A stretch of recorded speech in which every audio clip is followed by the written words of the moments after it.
여러분 혹시 신혼부부 3대 이모님이라는 말을 들어보신 적 있나요? 요즘은 거의 대부분 맞벌이를 하기 때문에 이 신혼부부들에게 집안일을 도와줄 수 있는 그런 가전제품이 인기를 끌고 있다고 합니다. 그래서 3대 이모님으로 불리는 제품이 뭐냐면 건조기, 식기세척기, 로봇 청소기. 그래서 이게 이제 혼수 필수 가전으로 자리를 잡아가고 있다라고 합니다. 그래서 저도 결혼할 때 주변에서 야, 다른 건 몰라도 건조기는 꼭 써야 돼. 너무 좋아, 너무 편해. 그런 말을 많이 들었어요. 근데 제가 속으로 뭐라고 얘기했는 줄 아세요? 돈이 있어야 사지. 뭐 또 아기를 낳았는데 야, 아기 육아할 때 식기세척기가 그렇게 좋아. 뭐 이게 설거지도 좀 금방 끝낼 수 있으니까 막 식기세척기 꼭 있어야 돼, 꼭 사야 돼. 근데 제가 속으로 돈이 있어야 사지.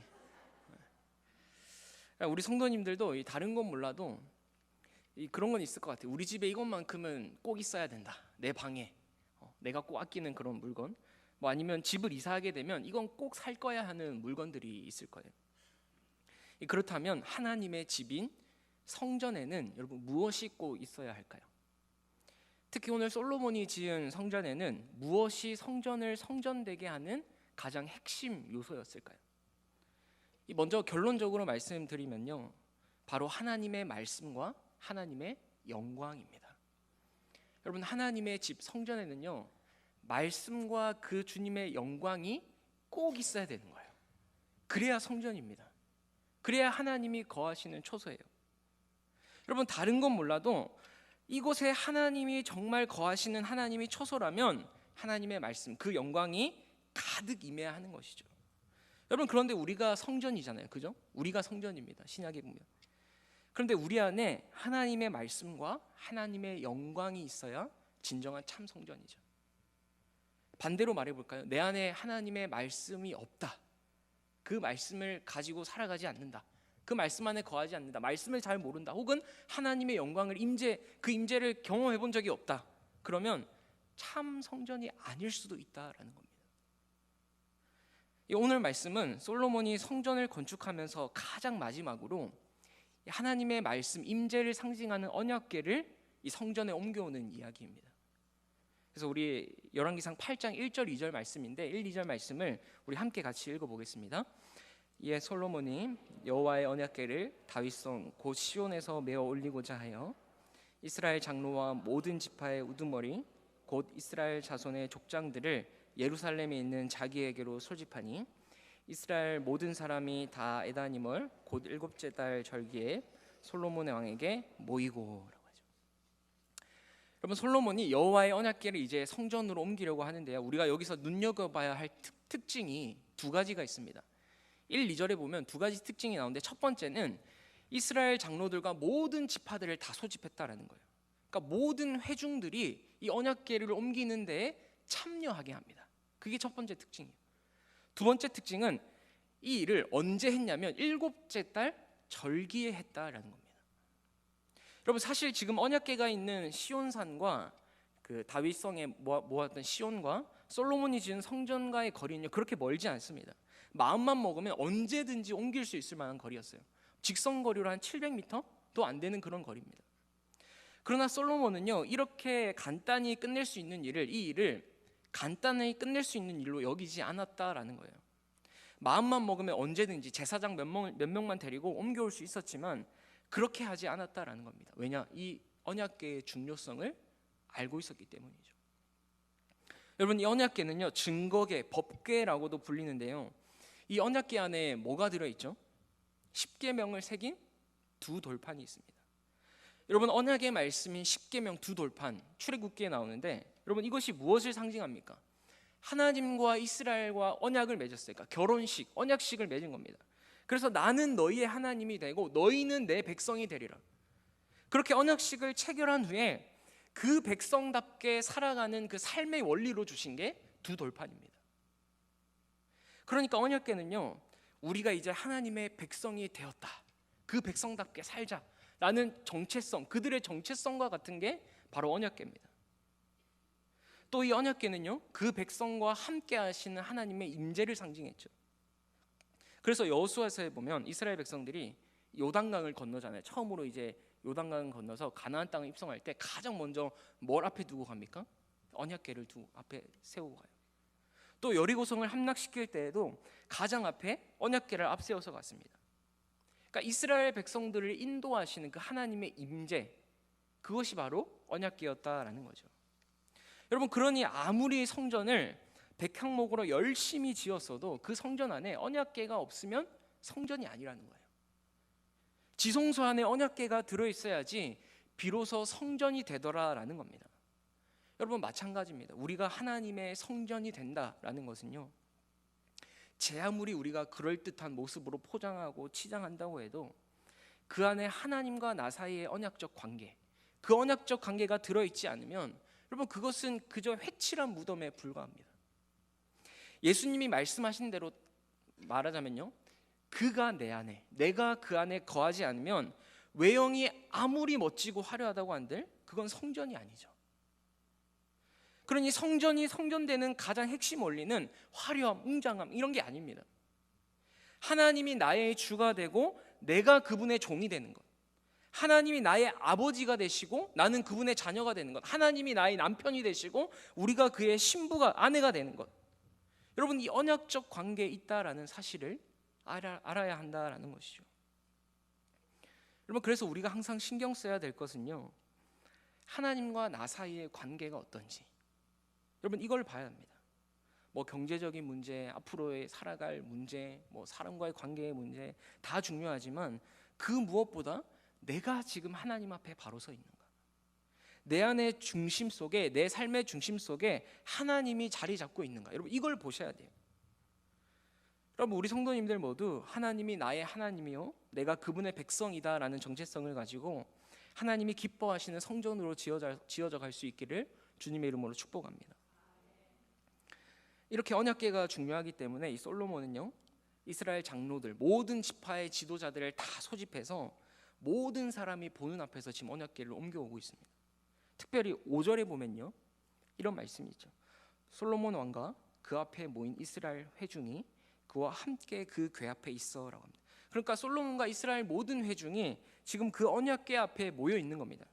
근데 여러분, 여기서 회중이라는 단어가요, 히브리어로 에다라는 단어인데요, 택함을 받아 모인 무리라는 뜻입니다. 여러분, 택함을 받아서 모인 무리, 신약에서는 혹시 이걸 뭘로 부르는지 아십니까? 교회입니다. 교회. 이 교회, 신약 헬라어로는 에클레시아라는 말이 신약에서 예수님이 처음 사용하셨는데요, 구약에서는 교회라는 말이 직접 쓰이진 않았어요. 그런데 교회라는 개념을 가지고 있는 단어가 뭐냐면 바로 에다, 이 회중이라는 단어입니다. 여러분, 신기하지 않습니까? 신약에서의 교회를 구약에서 성전이라는 단어를 사용하지 않고요, 바로 이 회중이라는 단어를 사용하고 있다는 거예요. 이게 신약에서 에클레시아, 교회가 됐다라는 겁니다. 여러분, 그래서 우리가 교회가 무엇입니까? 라고 할 때 뭐라고 하죠? 교회는 건물이 아니라 우리가 교회입니다 라고 하잖아요. 교회는 잘 지어진 건물이 교회가 아니라 예수님의 이름으로 두세 사람이 모인 그곳이 교회고 하나님께 택함받은 성도들의 모임이 교회인 겁니다. 여러분, 이게 구약에서는 에다, 하나님께 택함받은 이스라엘 백성, 그 회중을 얘기하는 거예요.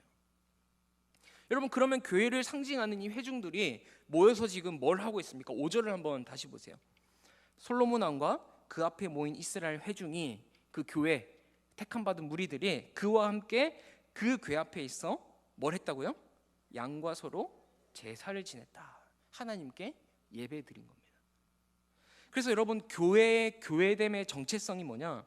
구원받은 백성들이 모여서 하나님을 예배하는 겁니다. 하나님을 예배하지 않는다, 그건 교회가 아니죠. 여러분, 교회는 하나님을 예배하는 공동체예요. 그래서 교회의 모든 사역들은요, 사실 이 하나님을 예배하는 것에서부터 시작해야 됩니다. 여러분, 교회가 해야 될 일이 얼마나 많아요. 지역사회를 잘 섬겨야 되죠. 다음 세대를 말씀으로 잘 양육해야 되죠. 전도도 하고 선교도 하고 제자도 길러내야 되고 봉사도 해야 되고, 참 많은 다양한 역할과 기능을 감당하는 게 교회입니다. 그런데 이 모든 역할을 어떻게 잘 감당할 수 있느냐, 어디서부터 이 사역이 시작해야 되냐? 바로 하나님을 예배하는 것에서부터 시작합니다. 구원받은 주의 백성들이 함께 모여서 하나님을 예배할 때 그 성전에 가득한 하나님의 영광, 그 임재를 맛볼 때 우리가 전도하고 선교하고 봉사할 수 있는 힘과 지혜를 얻을 수 있는 거예요. 여러분들, 구원받은 주의 백성들이 하나님을 예배하면서 그 영광과 임재를 맛볼 때 우리 교회가 어느 방향으로 나아가야 될지, 하나님이 원하시는 뜻이 뭔지, 그래서 그 뜻대로 다음 세대를 잘 길러낼 수 있는 겁니다. 여러분, 그래서 교회는 가장 먼저 예배하는 공동체가 돼야 돼요. 근데 그 예배가요, 그냥 성전 문만 밟고 가는, 문들만 밟고 가는 예배가 아니라 모든 주의 백성들이 하나님의 영광과 임재를 보는 거예요. 그 임재 앞에 꿇어 엎드려서 경배하는 예배, 그 천상의 예배가 여러분 이곳에서 드려져야 된다라는 것입니다. 여러분, 우리가 매주 이런 예배를 꿈꾸기를 소망합니다. 모여서 다른 게 할 게 아니라요, 어떻게 하면 내가 참된 예배자로 설 것인가, 어떻게 하면 우리 교회에서 드려지는 예배를 통해 생명을 살려낼 것인가, 여러분 이거 고민하셔야 돼요. 여러분, 5절에 보니까, 다시 보니까요, 그 회중들이, 그 교회가 하나님께 예배를 드렸는데 얼마나 많은 짐승을 드렸는지 기록할 수도 없고 셀 수도 없었더라라고 합니다. 여러분, 이건 재물의 수지만은 뭘 의미하냐면요, 하나님 앞에 준비된 예배를 드렸다라는 겁니다. 자신의 온 마음과 정성과 힘을 다해서 하나님께 아낌없이 드린 거예요. 여러분, 예배는요, 본질이 받는 게 아니라 드리는 겁니다. 여러분 믿으세요? 우리가 예배를 통해서 은혜를 받기 이전에 하나님께 나의 마음을 드리고 삶을 드리고 생명을 드리는 것, 여러분 이게 진짜 하나님이 받으시는 예배인 거예요. 그리고 그럴 때 역설적이게도 나의 것을 드렸는데 채워지는 역사가 일어납니다. 여러분, 하나님 앞에 준비된 마음과 자세로 아낌없이 드리는 우리가 되기를 주님의 이름으로 축복합니다. 이렇게 솔로몬이 온 회중과 함께 이 일에 모든 회중을 참여하게 해서 언약궤를 옮기는데요, 다시 2절로 돌아올게요. 이 일을 언제 했다고 했죠?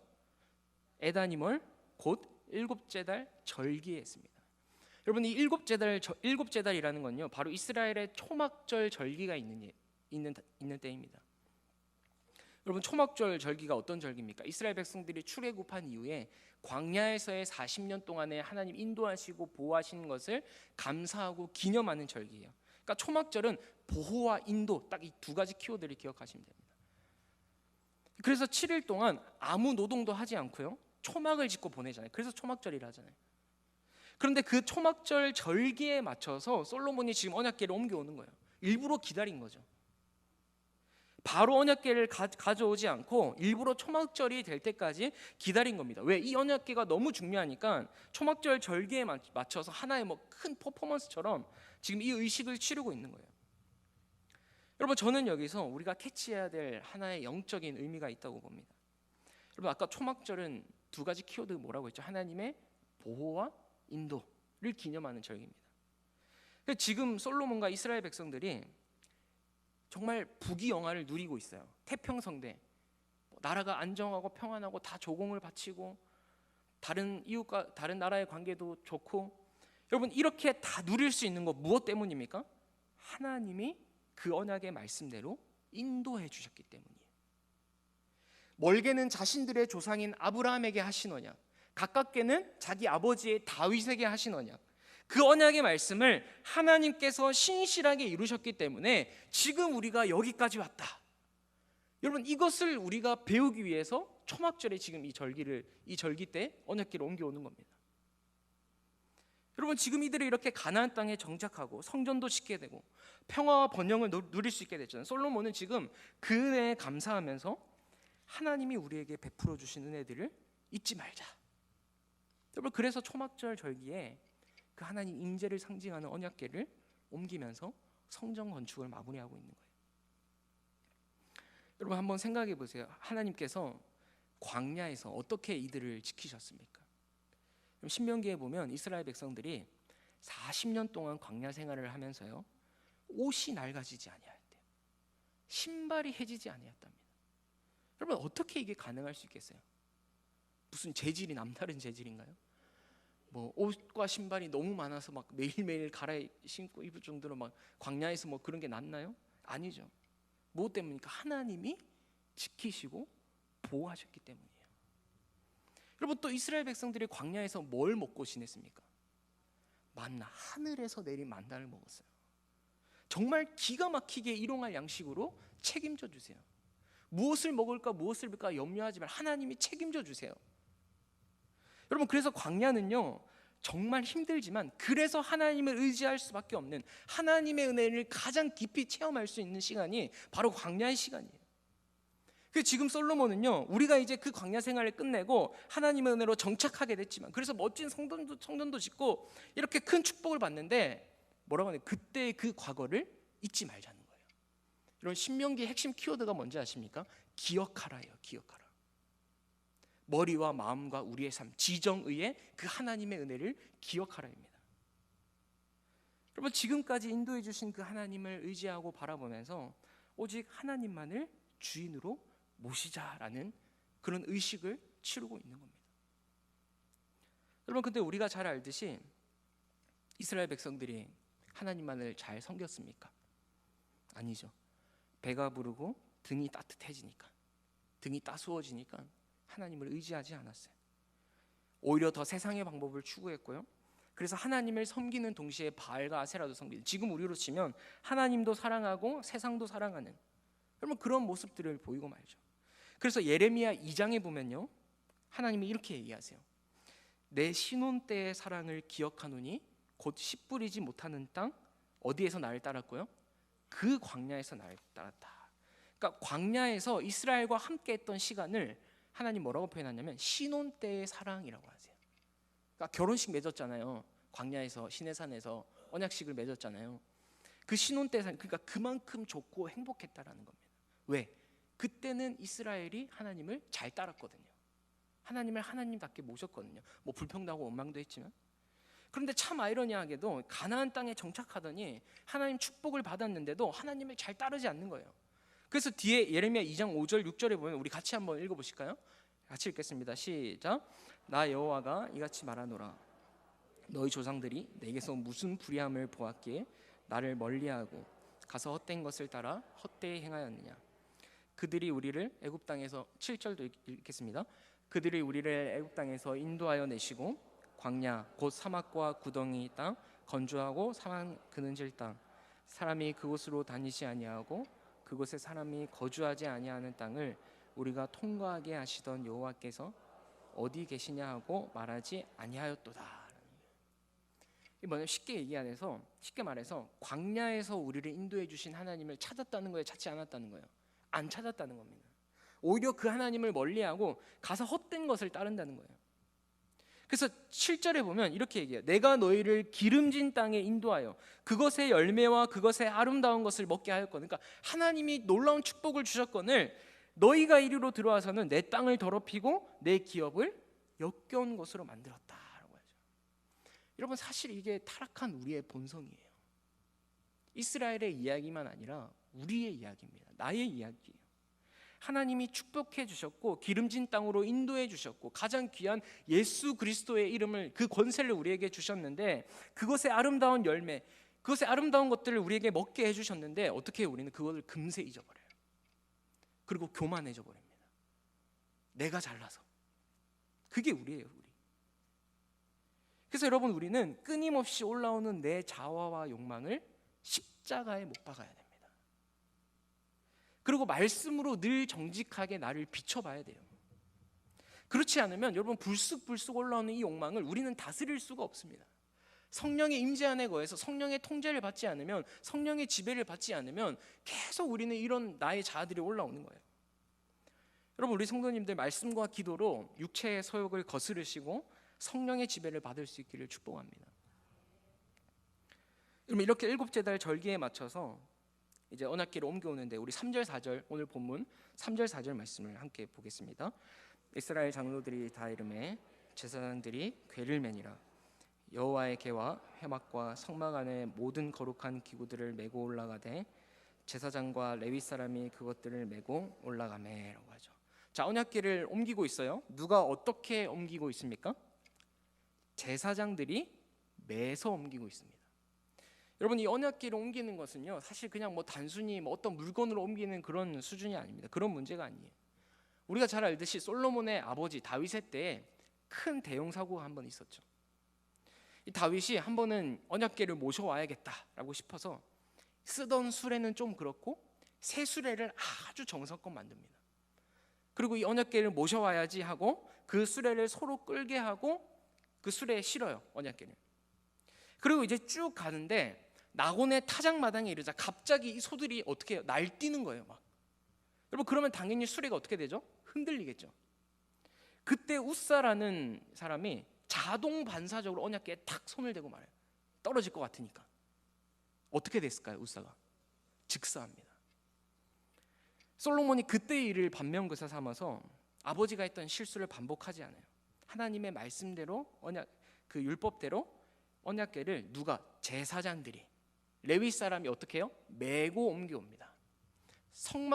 특히 성소의 기물들은 다 이렇게 매도록 율법에 돼 있거든요. 그래서 오늘 본문 3절에 보면 제사장들이 궤를 매니라. 그리고 4절에도 제사장과 레위 사람이 그것들을 메고 올라간다. 그러니까 뭐예요? 하나님이 말씀하신 바른 방법으로 그 궤를 옮겼다라는 것을 강조하고 있는 거죠.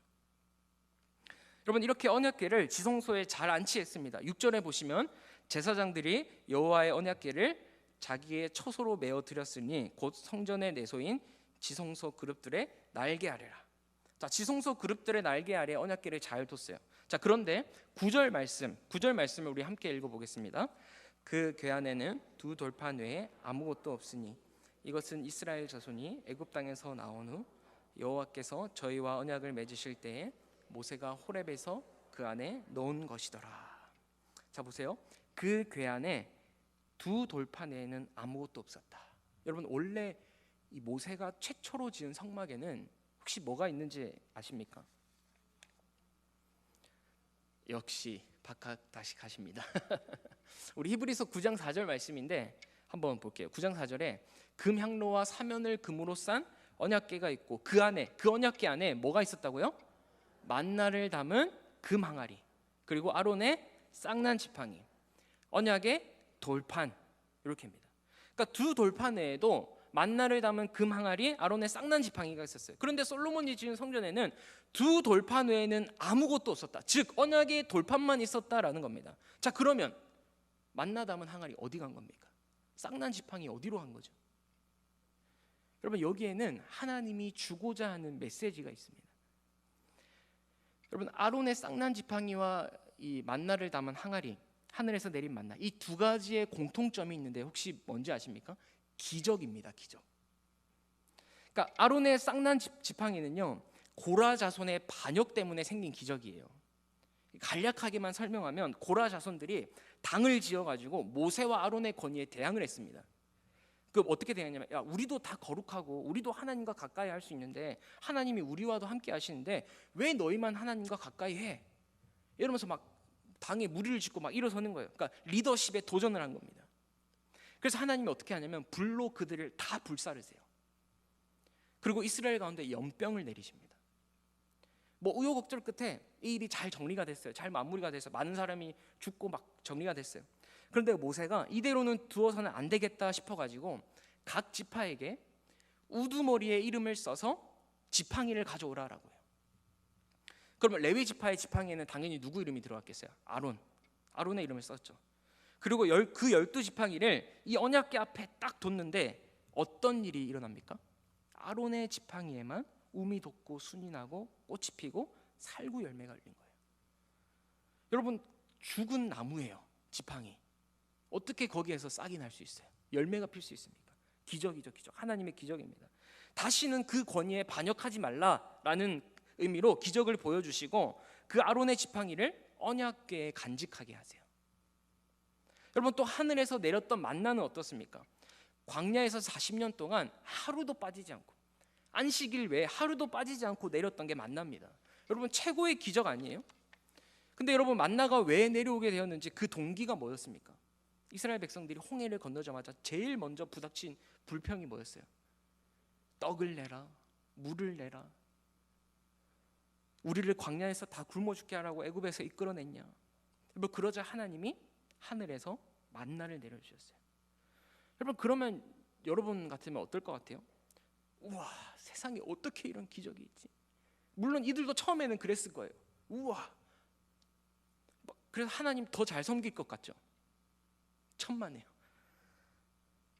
시간이 지나니까 그 만나도 익숙해져서 이제 뭐라고 불평하게요? 뭐라고 불평할까? 하나님 왜 우리 맨날 똑같은 것만 줘요? 너무 질려요. 다른 것도 좀. 여러분, 이게 우리라니까요. 그 놀라운 하늘의 기적을 맛보고도 사실 한 번도 제대로 하나님을 섬긴 적이 없어요.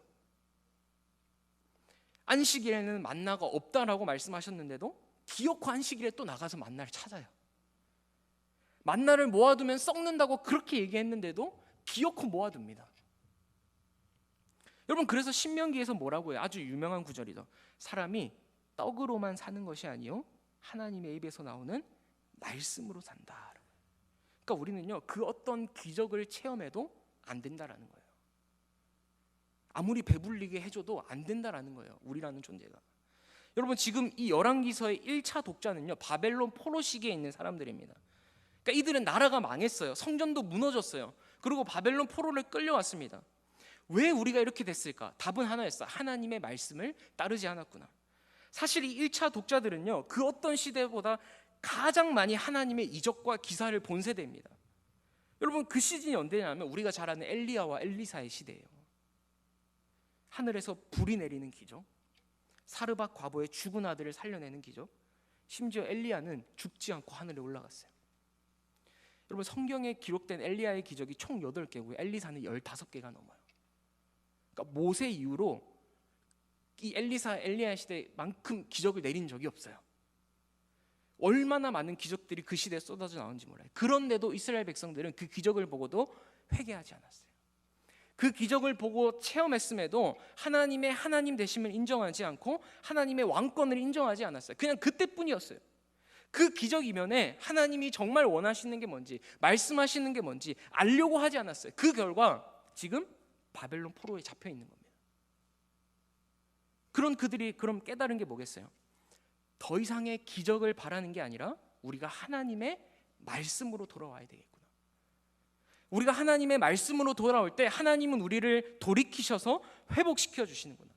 여러분, 그래서 지금 이 성전 안에는 하나님의 말씀을 상징하는 2 돌판만 있는 겁니다. 아니, 2 돌판 외에는, 하나님의 말씀 외에는 다른 게 없어도 충분한 거예요. 여러분, 사람들이 우아하는 막 그런 기적은 다 사라져도 하나님의 말씀은 영원합니다. 기적은 그때뿐이지만 하나님의 말씀은 우리를 끝까지 하나님 품으로 인도해주는 너무나도 명확하고 분명한 생명력 있는 생명의 말씀이에요. 그래서 우리에게 정말 소중한 건 뭐냐면 하나님의 말씀입니다. 그걸 우리에게 지금 알려주는 거예요. 기록된 말씀이 오늘 나에게 무엇을 얘기하고 있는가, 그 말씀을 붙잡고 주님 안에서 살아가는 것. 여러분, 이것이 바로 성전인 우리가 가져야 될 인생의 가장 핵심 요소다라는 것입니다. 여러분, 그런데 예레미야서 3장 16절 말씀에 이런 말씀이 있습니다. 우리 16절 말씀 함께 같이 읽어보겠습니다. 여호와의 말씀이니라. 너희가 땅에서 번성하여 많아질 때에는 사람들이 여호와의 언약궤를 다시는 말하지 아니할 것이요 기억하지 아니할 것이요 찾지 아니할 것이요 다시 만들지 아니할 것이며. 17절입니다. 그때 예루살렘이 그들에게 여호와의 보좌라 일컬음이 되며 모든 백성이 그리로 모이리니 곧 여호와의 이름으로 말미암아 예루살렘에 모이고 다시는 그들의 악한 마음에 완악한 대로 그들이 행하지 아니할 것이며. 자, 여기서 그때는 언제냐면 궁극적으로 예수님이 이 땅에 오시는 때를 말합니다. 근데 그때의 16절을 한번 다시 띄워주세요. 사람들이 여호와의 언약궤를 다시는 말하지 아니할 거래요. 심지어 기억도 안 하고 찾지도 않고 다시는 그 언약궤를 만들지 않는데요. 여러분, 당시 언약궤만큼 중요한 게 어디 있어요? 성전의 핵심인데, 지성소의 핵심인데. 근데 그때가 되면 여호와의 언약궤를 말하지도 않고 기억하지도 않고 찾지도 않는데요. 왜? 말씀이신 그분이 오셨기 때문에. 성전이신 그분이, 참 성전이신 그분이 이 땅에 오셨기 때문에. 여러분, 그래서 요한복음 1장 14절에 이런 말씀이 있습니다. 우리 같이 읽어보겠습니다. 시작. 말씀이 육신이 되어 우리 가운데 거하심에 우리가 그의 영광을 보니 아버지의 독생자의 영광이요 은혜와 진리가 충만하더라. 여러분 보세요. 말씀이 육신이 되어 우리 가운데 거하신다. 이게 헬라어로 스케노라는 단어인데 이게 구약에서는 하나님이 성막과 성전에 임재하시는 걸 말해요. 그러니까 참 성전이신 그분이 우리 가운데에 내려오셔서 거하시고 함께 하신다는 거예요. 그분이 참 성전이라는 거예요. 그래서 우리가 그의 영광을 보니 아버지 독생자의 영광이요 은혜와 진리가 충만하더라. 할렐루야. 여러분, 이 하나님의 영광은요 오늘 본문 10절 11절에 나오는 그 영광이에요. 우리 10절 11절 말씀을 크게 한번 선포하면서 같이 읽겠습니다.